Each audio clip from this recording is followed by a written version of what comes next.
edition of the On the Mic podcast, and she literally said her final words were last time we spoke were, "Whenever you want me on, I'll be on." And she kind of held true to that. I mean, not kind of. She did hold true to that. This is the first time in this show's history, and you'd never want to talk about negatives, right? But the first time in this show's history, been able to talk to a fighter coming off of the fight not going her way. But if you watch the social media posts, if you looked at everything she said, if you know her as a person, even though I've only talked to her one time, if you know her as a fighter, she's not going anywhere. But she is coming back on the Mic podcast, the one and only Amber Leibrock. Amber, welcome back. How are you?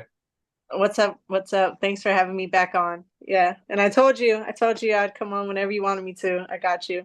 Yeah. And now, like, I'm just like stuck. Now I have a platform. I feel like anytime there is an Amber Leibrock story, like, it has to be told here because you're the one who can tell it. You're the one who can tell it, not me, no other media. Just, you have full reign to talk about whatever. So I guess we'll just start talking about whatever. Obviously the fight did not go your way. Yeah.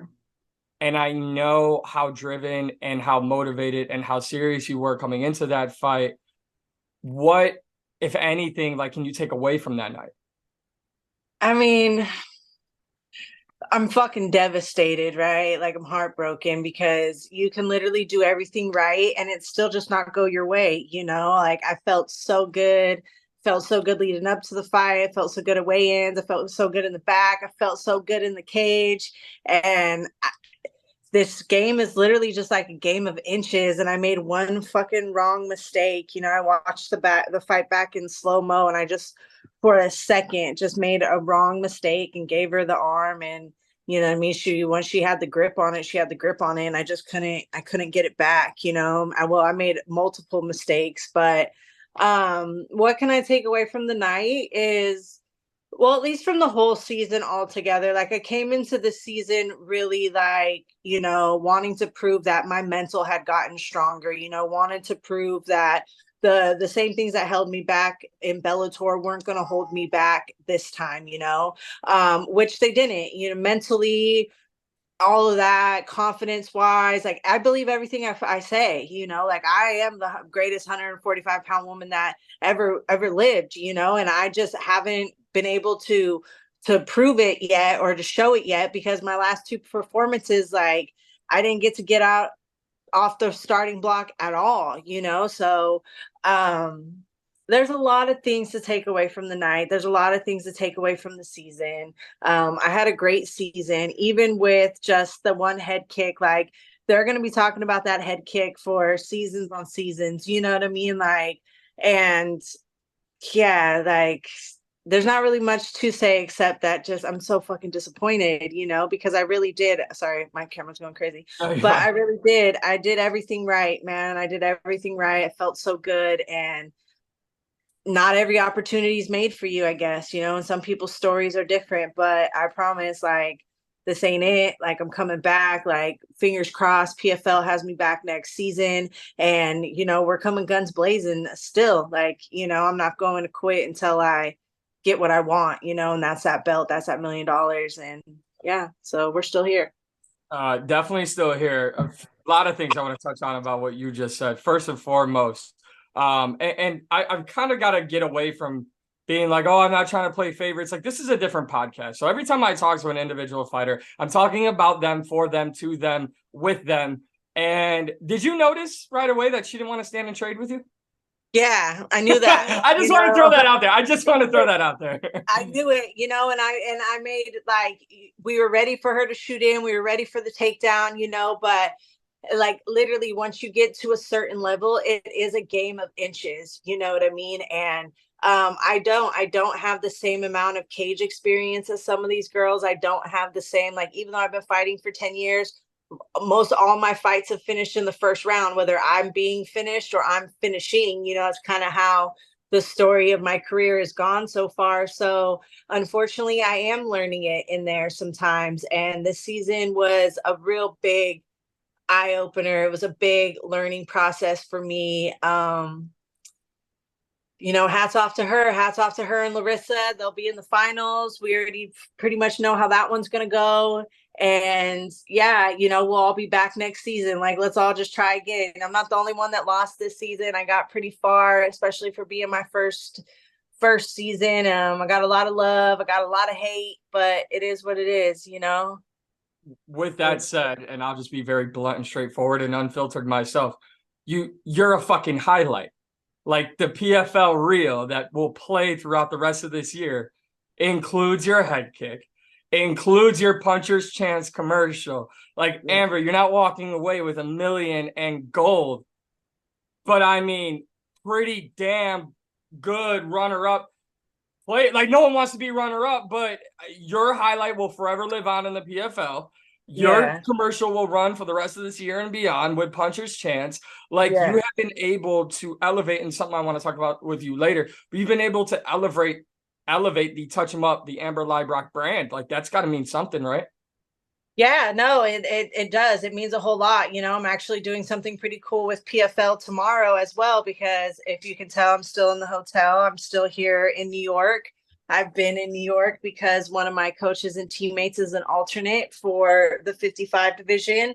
So he had to make weight this morning, and we've just been here rocking, you know, and I get to do something really cool with PFL. I'll wait till it comes out, you know, and then you know, everyone will see it. But yeah, like I there's a lot to take away. It's hard for me again to sit here and lick my wounds, because I had a great season. Like, even though I didn't get to fight the way I wanted to, and even though I didn't get the wins like I wanted to, or the belt or the $1 million, like I made a little bit of a home here. You know, I put my little footprint in, and like now when people say like the featherweight division in PFL, like Amber Leibrock's name is going to be one of the first ones that pops to their head, whether I'm new to the season or not, you know, which is also why a lot of these girls on the roster don't really like me so much. But it's cool because I'm gonna see a bunch of them next season, and I just hopefully get the chance to do it again. You know, fingers crossed. PFL really does like me, and you know, wants to put it out there again. And you know, hopefully I'm gonna come for, not hopefully, but I'm definitely gonna come for some more highlight reels and really just fix the things I needed to fix. Because the beautiful thing about this season is it's not a mental thing, you know, it's not a confidence issue. It's not me not feeling like I don't belong or I'm not good enough. Like I literally made some technical errors with Larissa and with Marina, you know, so good on them. They capitalized on it. They got to their game plans real well, and maybe this is something I need to also go back and think about more. It's not just a fight. Like, you know, styles make fights, game plans make fights, and I really need to learn to kind of just stick to it instead of kind of having the mentality, well, let me beat them at their own game. You know what I mean? So it's going to be hard to watch them finish the season without me in it. But at the same time, it's going to give me some months, in hopes that PFL brings me back next year. It's going to give me some months to really fix these holes and really dial it in. So when I do come back next season, I'll have a beautiful Bubba Jenkins type comeback season, you know, because I'm not the first one to not have a great first season. Larissa didn't win her first couple seasons either, you know. So we're here, we're hopeful, disappointed, sad, but at the same time, like I'm forever blessed. I'm forever grateful. Like this is an amazing life. It was an amazing fight week. It was an amazing experience. My family had a great time. Coaches had it, you know what I mean? So yeah, it's hard to lick your wounds for too long. All things considered, going back to our first conversation, like no matter what, take away the commercial, take away the highlight reel, like you've won. Like, have you had a chance to reflect? Because I know every day that you wake up, it's a fight, right? And every day you win because you are waking up and you are progressing in life and in your career. Have you ever had that moment, whether it's now that the kind of the year's winding down or before this fight? Like, have you had that moment, or do you always have that moment where you're like, I'm in the gym, I'm working my ass off, I've overcome my past, and I'm going to keep doing that?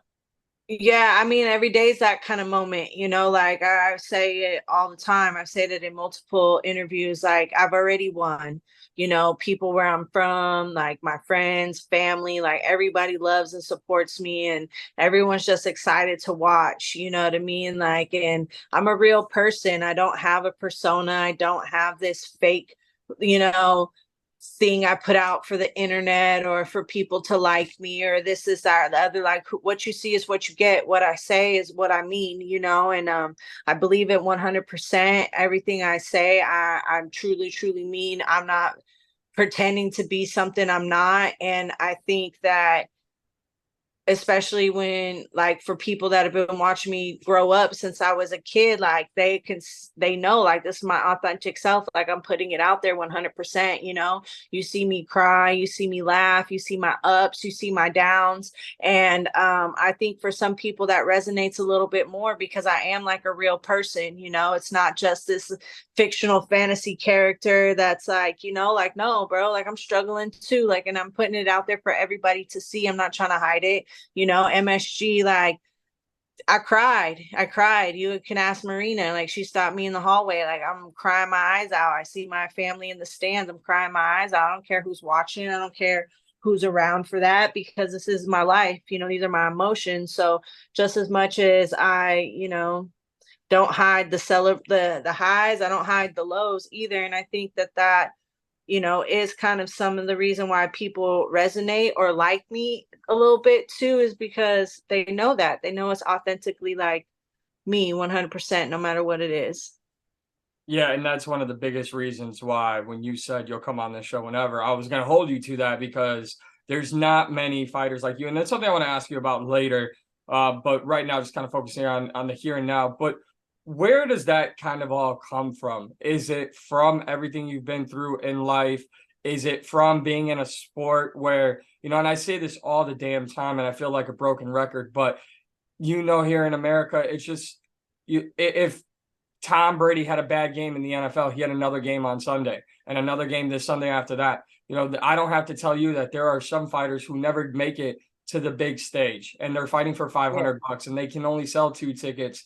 Is it the fact that you're on this stage and you know everyone can see the highs and the lows? Is it all the things you've been through in life? Like what makes you feel comfortable enough to show your true authentic self and you don't have to put on a persona?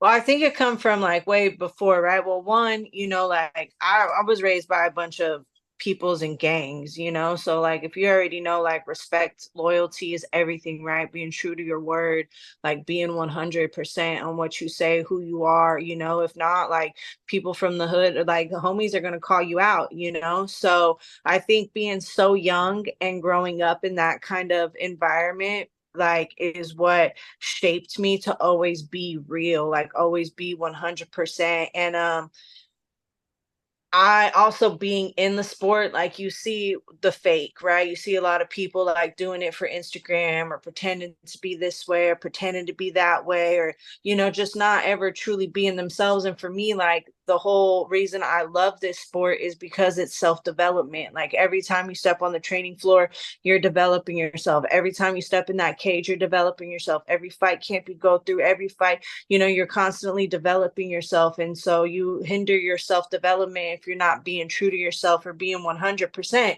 And when I was growing up, like I didn't trust adults. I didn't trust people because everyone was lying and just like all this stuff. So for me, at least like if people are watching, younger people, like, you know, whatever, people going through things, struggling, mental health, all this stuff, at least they know if they come to me or come to my Instagram or come to my page or watch my interviews or whatever, like that's it. Like I'm saying the truth, you know, and it's either coming from experience or whatever. And my whole aim is to help people, to inspire people, to, you know what I mean, be a lot more than just this untouchable figure on top of the mountain. Like, yeah, I want to be on top of the mountain. Yes, I want to win $1 million.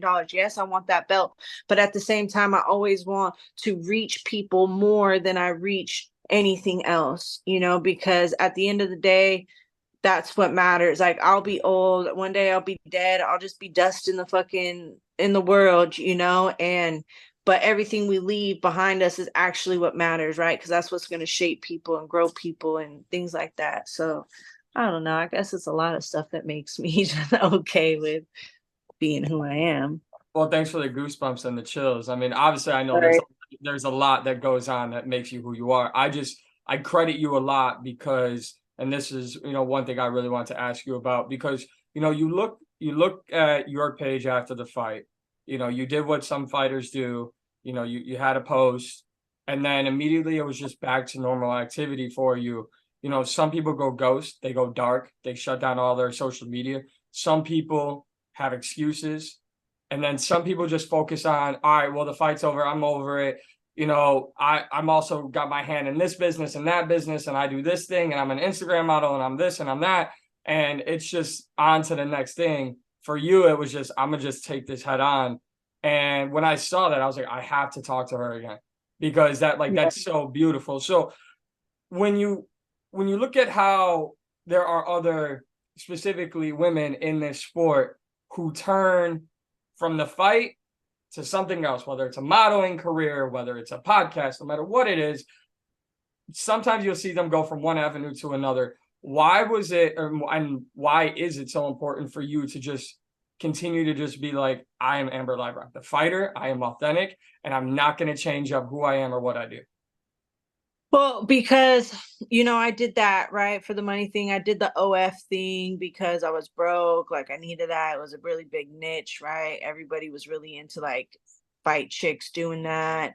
For me, it didn't really feed my soul, right? Like that aspect. I do have something, a new free avenue coming up in that area. It's going to be more like training, mental health stuff. But anyways,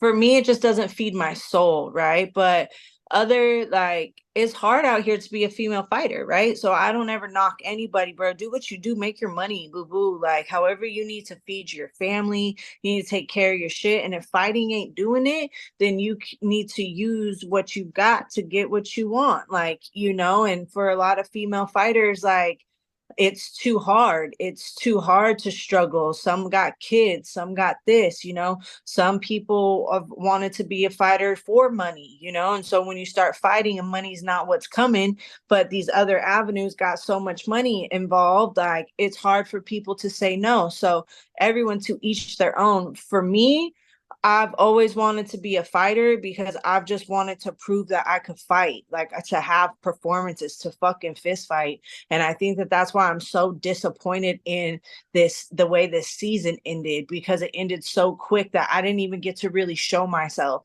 So for me, like, people, you can't say I'm a good fighter. You can't say I'm a bad fighter. We don't fucking know.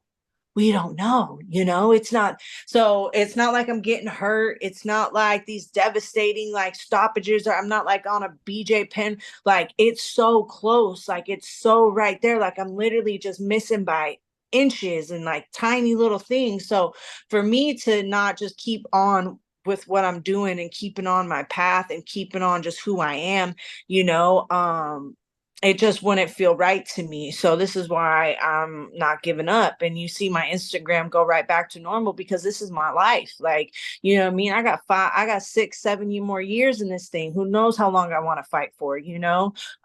But I'm going right back to the gym. Like, I had to get right back to normal because, one, it's not just me fighting, like my coach, Adam Piccolotti, who's an alternate for this Wednesday's fight. Like, this is also now his business too. Like, he need to show up for PFL. He need to show PFL that he's a professional. He's going to make weight, in hopes for a showcase bout coming down and then turn, you know what I mean? So it's like, there's still work to do. It's not just me. Like, yes, I'm alone when I fight in the cage, but there's a group of people that got me here. So I got to get right back to work, because it's for them. It's for me. It's for all of us, and, everyone believes in me. I believe in myself. And maybe that's what I needed this season for. Like, there was never a point where I didn't believe in myself. I know I can beat Larissa Pacheco. I know I can beat Marina. I know I can beat Martina again. I know I could beat all these girls. I know I can win that belt, and there was a point in time where I could not fully from my heart be able to say that. So maybe this season was meant for that. And, their opportunities, God has it all planned out. Right. So like, I could want and all these things, but God's already got it planned out. So whatever his timing is God's timing. I'm here, and I'm doing it all through him, because without him, like, alhamdulillah, I know a lot of people see I've converted to Islam, and become a Muslim, and like, this is just going to drive me harder into my faith. This just makes me believe even more, because without obstacles, like really nothing's worth having. It's going to make next season even sweeter. And when I win that $1 million and I win that belt, and PFL is going to have this beautiful timeline story to tell everyone who either loves me or fucking hates me, like, because you're either with me or you're talking against me. Either way, people are talking about it, like and I'm not like big on that. I could give a fuck less about Instagram followers, people, whatever. I just want people to tune in, right? I just want people to tune into the car, tune into the PFL, tune into the fights, like whatever it takes. Just tune in, make sure you're watching, because it's not just me, it's everybody else. So like we all need the exposure, so everyone just needs to be watching. But I did my weigh-in video. I was in a towel for like 10 seconds and it got almost the most views of anybody, right? And all because people were just talking shit. Like it wasn't even just because people tuned in to see if I was going to drop the towel or not, because people were on there talking shit like, oh, why is she the, oh, she's a blah blah blah blah blah, which for me is cool. Like it's whatever, be with it, be against it, doesn't matter, because when the ending happens and I get to that $1 million and I get to that belt, I'm going to have a whole bunch of motherfuckers waiting to watch me get knocked out again. I'm going to have a whole bunch of motherfuckers waiting to watch that belt get wrapped around my waist. But bottom line is everyone's going to be watching. And that's what I want, So maybe this season was supposed to build, you know what I mean? It was for a reason that it happened the way it did. I don't know, but I'm here. Fingers crossed, PFL gives me another shot. And I'm already been talking to all my coaches. We already know the moves to make. We already know where we're going to start, implementing more things and doing more things right, and just getting to that next level. Correct me if I'm wrong, but I'd say it's safe to say that this season was a confidence-raising, eye-opening experience for you. And I'm going to get into it with you now, Amber. And you could put me in that group, that second group of people that want to see the belt wrapped around your waist. Cool. Like I said, I definitely wouldn't have you on because I want to see you lose, right? Like that would be a little weird. But and I'm not here for like YouTube clout, right? So I don't want to be like some people, because you have them in your avenue of work. I don't need to tell you in the media avenue of work. There's definitely people who just want to say some shit or get some people on their podcast just to raise their own clout. I'm not here for that. Like I said, I just give you a stage. But you keep saying hopeful, and with all due respect, I want to say that it should probably, that hopeful word should probably go out of your vocabulary, because I think it would be a mistake for PFL not to bring you back. With that being said, if a call came in between now and the start of the PFL season next year, just to get you just a one fight, would we see you back inside a cage competing? It would depend. It would depend, right? It would depend, especially because PFL bringing me, nothing's more important than PFL, right? Nothing's more important than that season. And I just fought 3 times last year, which is the most I've fought in as a professional in a year, ever, pretty much. But yeah, I don't know. I don't know about that. You will probably see me doing some grappling tournaments, though. There's no-gi worlds coming up, because I'm really not going to feel right with myself until I choke somebody out, or like, you know what I mean, get my own armbar, because I know for a fact I'm a better grappler than that. I know for a fact. You can ask anybody, like, and that's the hardest part about it all. It's not that I lost, like I could care less. You win, you lose, it's whatever. Just the fact that I wasn't able to go in there and like really give her a fight and show her, you know what I mean? Or show any, the haters, the believers, all of it. Like, I just want to show so much more than that. And so, yeah, we'll try to get rid of the hopeful word, but I never want to be one to like, you always kind of expect the worst, hope for the best type deal. You know what I mean? Because I will be devastated if they don't bring me back next season, for sure. But I also am not like, oh, they need to.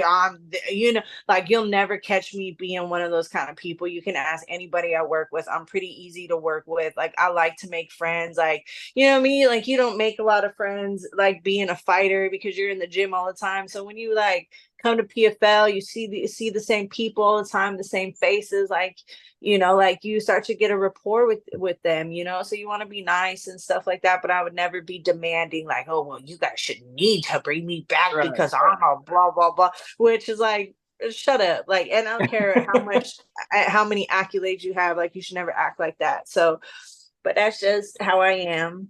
I do got And to ask, and I'm going to jump way past the future of PFL and you. Would we okay. ever see Amber compete in a boxing ring? There's a reason I'm asking these questions. I don't know. I don't know, to be honest. I really like my brain health. If you want me to be 100%, I'm 35. Maybe if there was like some big money on the line, yeah, for me it would, like, it would have to really be worth it for me to risk, like, you know what I mean, my brain health and like my potential in any kind of MMA type deal. Like, I've never really had dreams of being a boxer or like one or Muay Thai, or, like, I've always had dreams of winning worlds in grappling or winning like a major grappling tournament like that, and being the best 145-pound featherweight MMA fighter that there is. And so that's pretty much, unless Well, there's some money make people do a whole lot of crazy stuff. So getting a boxing match wouldn't be the craziest, for sure not. it wouldn't. And the reason I asked is, and the reason why I said take hopeful out of your vocabulary is because news dropped today, obviously out of PFL. They signed boxer Savannah Marshall. She's going to join the PFL. Clarissa Shields is on the PFL. We know Jake Paul's in the PFL. And now we're getting into this crazy world of, we had the YouTube and the social media content creators go into boxing, and now the boxers and those guys are winning. So now they may want to try their hand in MMA. PFL is offering that platform. There is a second part to this question about the future of you. But when I asked all these questions, I was kind of trying to put it all together because Amber Leibrock, as much as you're a fighter, you're also a brand, right? And brands sell. And I don't need to tell you that fighters who have the best brand sell the best fights. And Yeah. yeah, Clarissa and Savannah have fought in the boxing ring and they're talking about running it back in MMA. But what happens if they need an MMA fighter to stand in? And what if it's in MMA? You talk money makes people do crazy things. Yeah, I mean, I'm always down to, I'm always down to stand in, but like, honestly, like, I want back in the tournament. Like, I don't want to make any agreements for no pay-per-views or nothing like that. Like, I want back in the tournament, like whatever, like for me now, I'm on a personal mission. You know I what I love it. mean? I love it. And I love it so much. that tournament is it. Like, Clarissa Shields, Sarah Marshall, they want to. I kind of felt like, that was going to be a thing that they do in the cage. Beautiful, do that, love it. You want to stand, awesome. But for me, like, I can stand in for something like that until the next season starts. But when the season starts, like, I want to be a part of it. Like, I want to go again. It was too amazing. It was too great. It was too, like, just having fight after fight, like the experience, the weekends, just like the whole thing. Like, I want to be a part of it again. I want all of it all over again.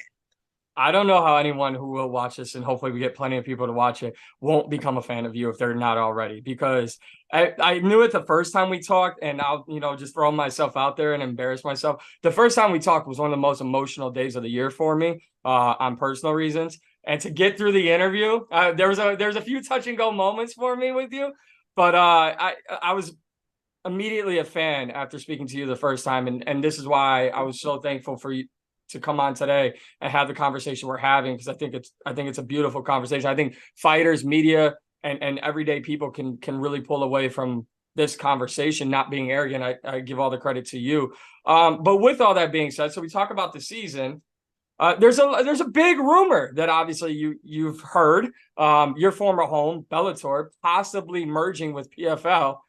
I mean, does that light the fire just a little bit more? Okay, girls, come on over, because listen, in the No. fight world, I mean, the Bellator featherweight division, they keep saying they need more competition. They need more fighters. If they come in the PFL and they integrate rosters, I mean, now there's plenty of opponents to get you and start that. Well, let's be real. They're not going to take everybody if they do that. Like, you know what I mean? Right. It's just going to be a select. It's just going to be a select few, and who even knows how many women will actually come over with all the other divisions. Like, but for me, like, more the merrier. Let's go. You know what I mean? Like, I know that PFL needs, to start, they want to do like, at least I think that they want to do like pay-per-view stuff. So, bring in more fighters, more whatever.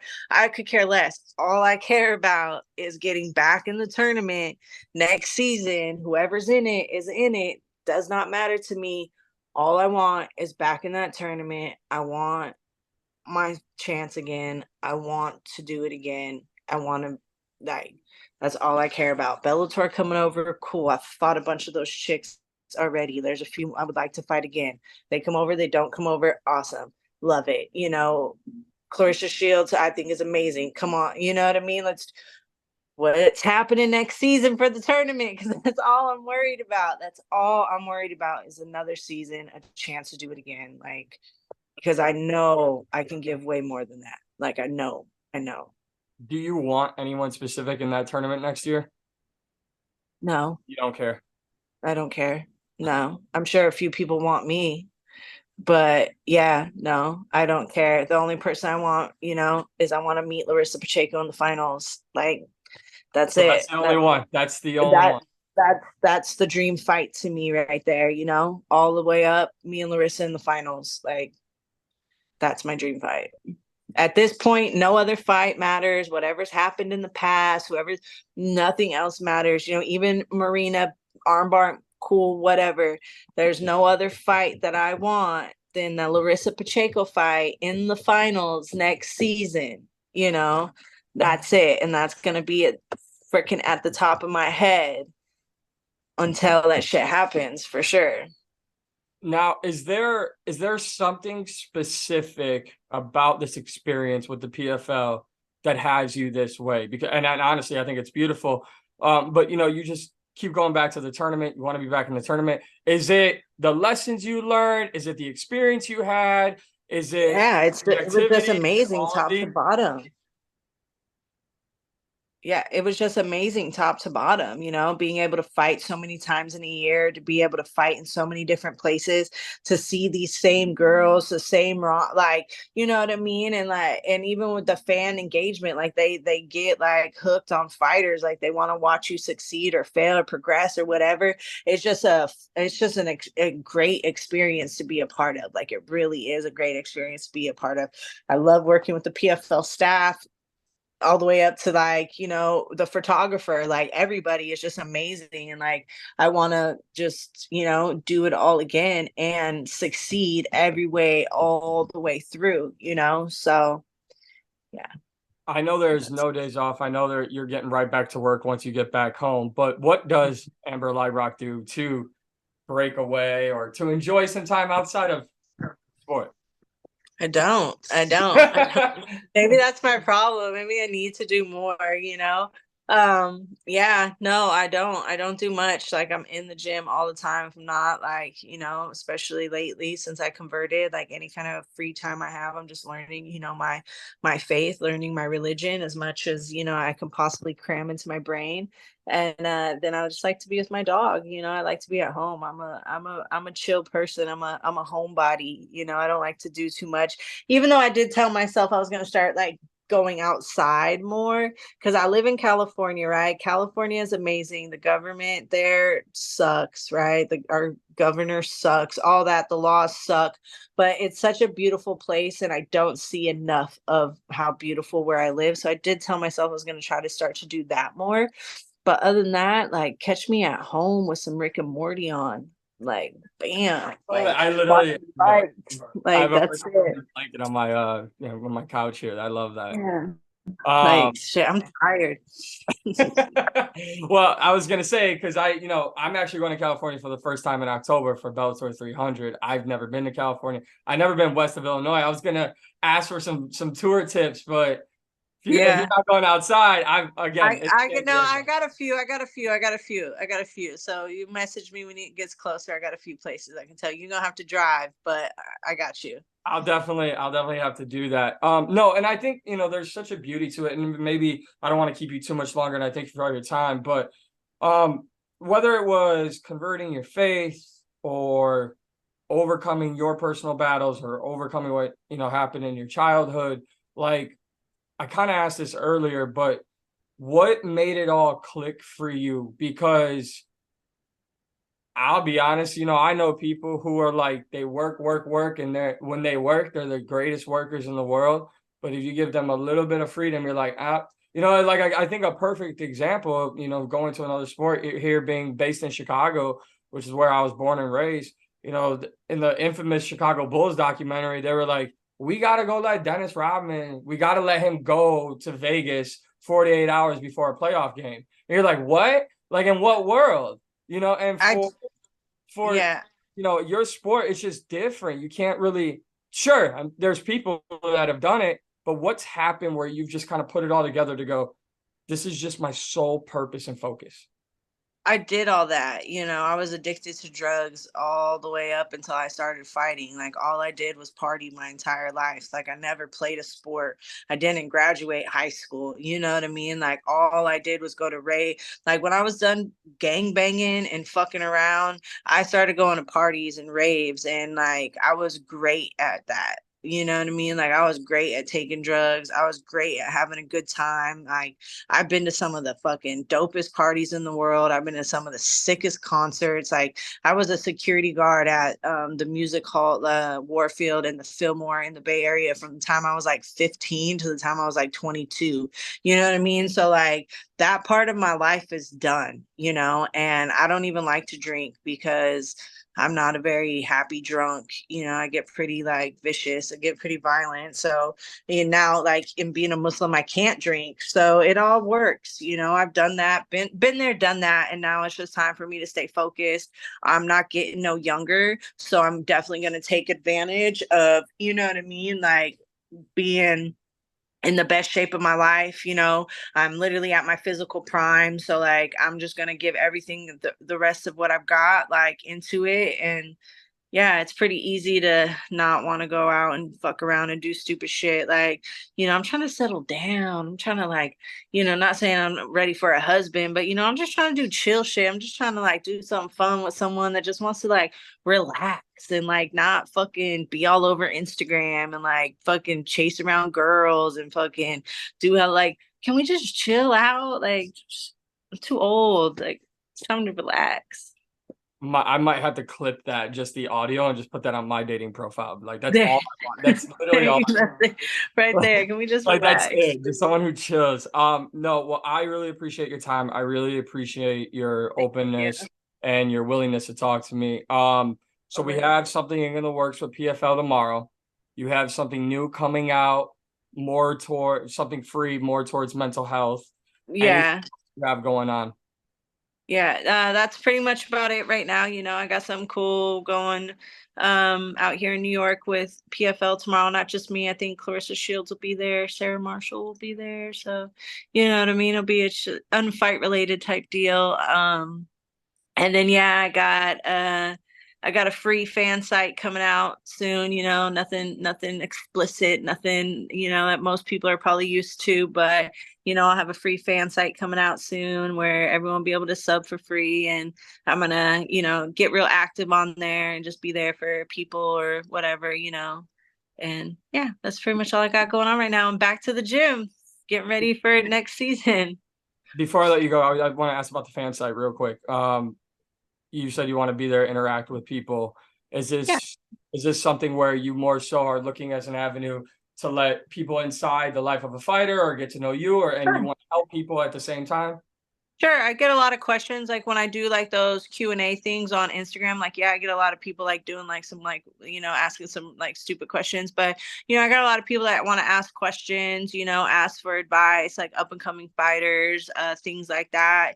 So I think I'm gonna, when I start with my free with the fan site being free and everything like that, I think I'm gonna just start, like weekly like Q&As, weekly like advice, tips, weekly like things like that. So people, because I don't really engage with a lot of fans on Instagram. It's just not something I really do. So, the fan site will be geared just for that, to where I'll actually respond and talk and like answer questions. People have questions about my face or whatever, and things like that.